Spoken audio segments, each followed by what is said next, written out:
Gutom after swimming.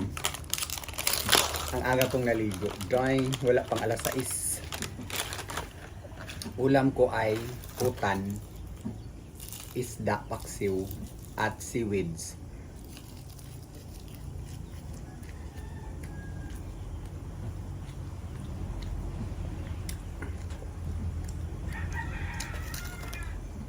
Sa lahat pala na nagtatanong kung saan ito mabili, this is a Korean seaweeds. Sa SM supermarket o kahit saang supermarket, available siya. Or mga Korean store sa Philippines.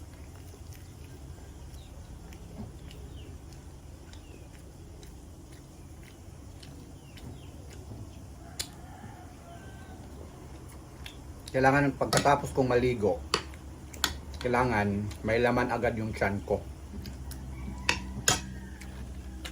Para hindi ako sikmurahin.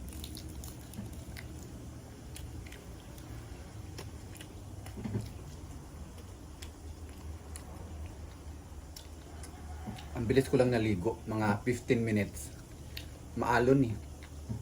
Malaki yung alon.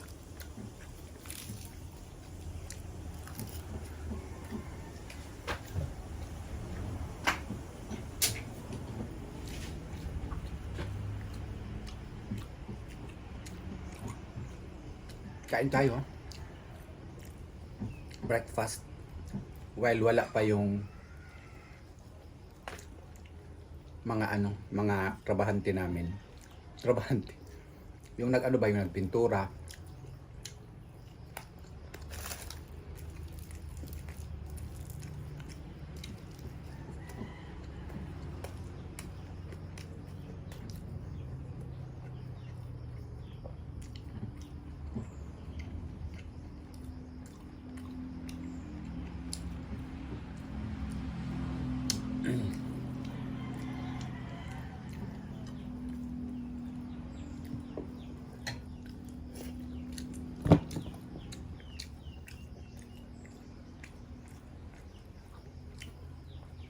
Pag natapos na yung pintura, i-arrange ko na to lahat.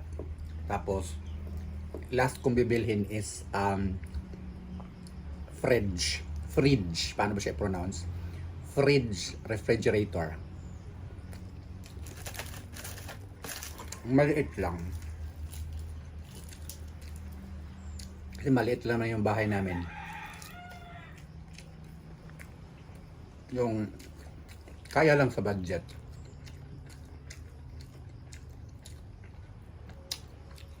Hindi tayo bibili ng hindi kaya sa budget dahil hindi tayo magpakitang tao na hindi ako ganun. Napakitang tao, no. I am true to life story. True to life.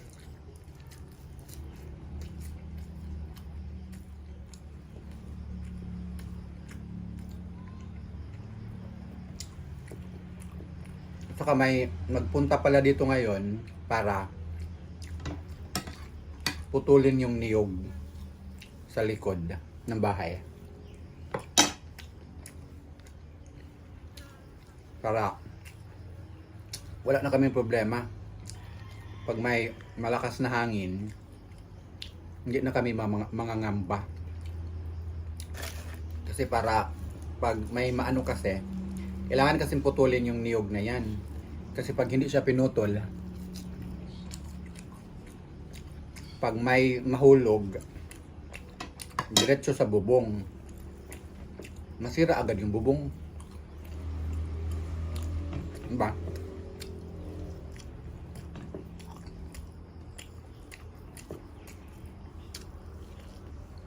Ako na.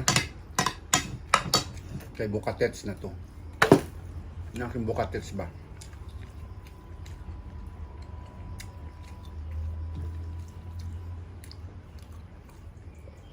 Meron ako ditong Bukatets, no? Dami ko kayang Bukatets, akala nyo.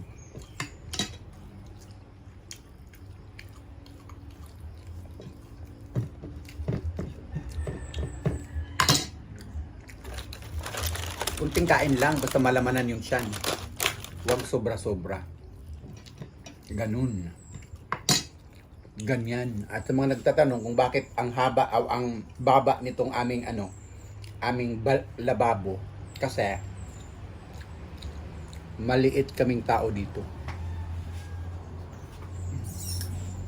At wala na namang agas. Mahina yung mahina yung agas ng tubig.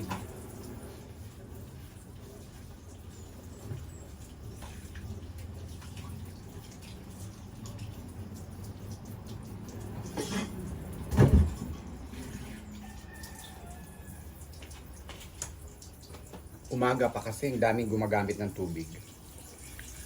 Excuse me. Kaya mahina yung agas.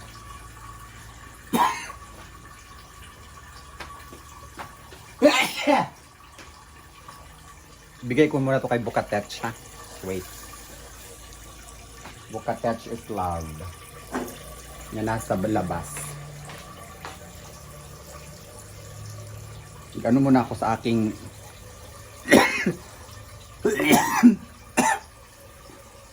tubig.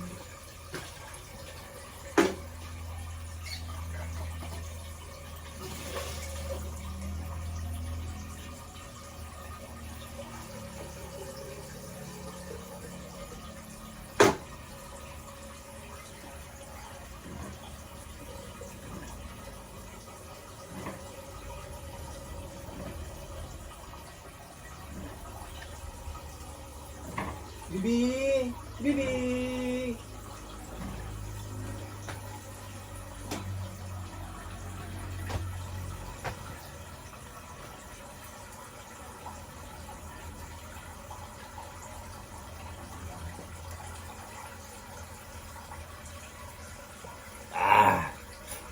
Mainit na tubig.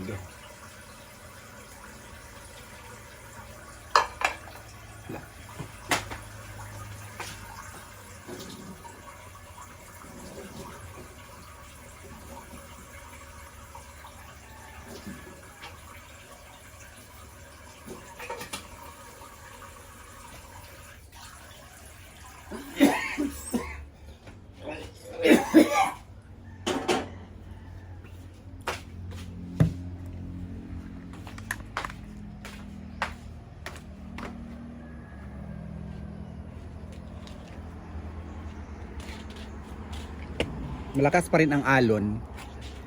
Malakas ang alon kasi doon sa Leyte. Leyte yan eh. Ay makulimlim.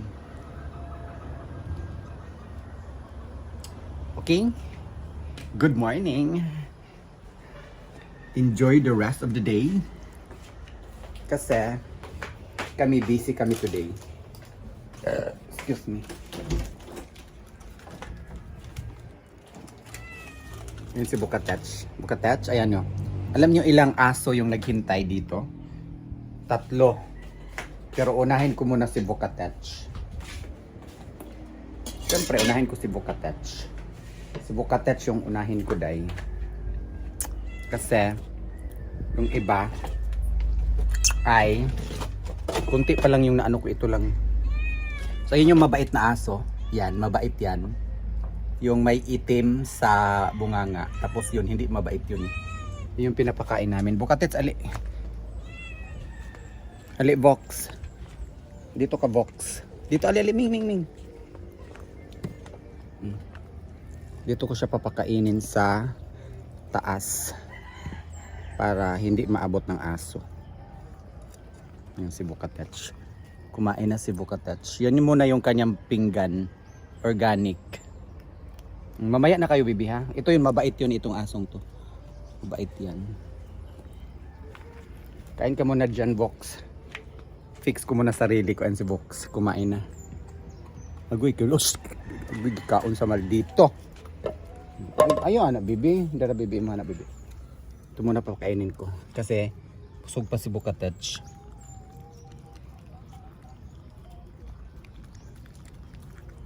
Busog pa si Bukatech, si Beling.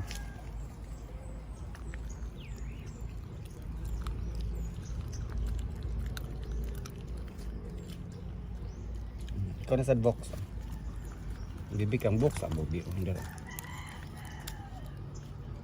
Hindi sila mag-away. Very good. Namaya na lang ulit pagkain nila. Kasi hindi pa sila nakain si mother eh. Hindi pa sila nakain. Kasi ano pa sila. Nag-chikadora. Nag-marites. Alam niyo naman, pag mga ganong edad ay in the morning, marites pa more. Ganun talaga dahil. Ako din nagmamarites din ako. Pero yung pagkamarites ko ay hindi ko talaga inang tawag doon. Labas sa box. Yung pagkamarites ko hindi ko pinasubraan. In control lang. Gusto ko na iba. Marites pa more. Bye. Good morning once again. Kain na rin kayo. Have a blessed day ahead. Thank you. Mwah.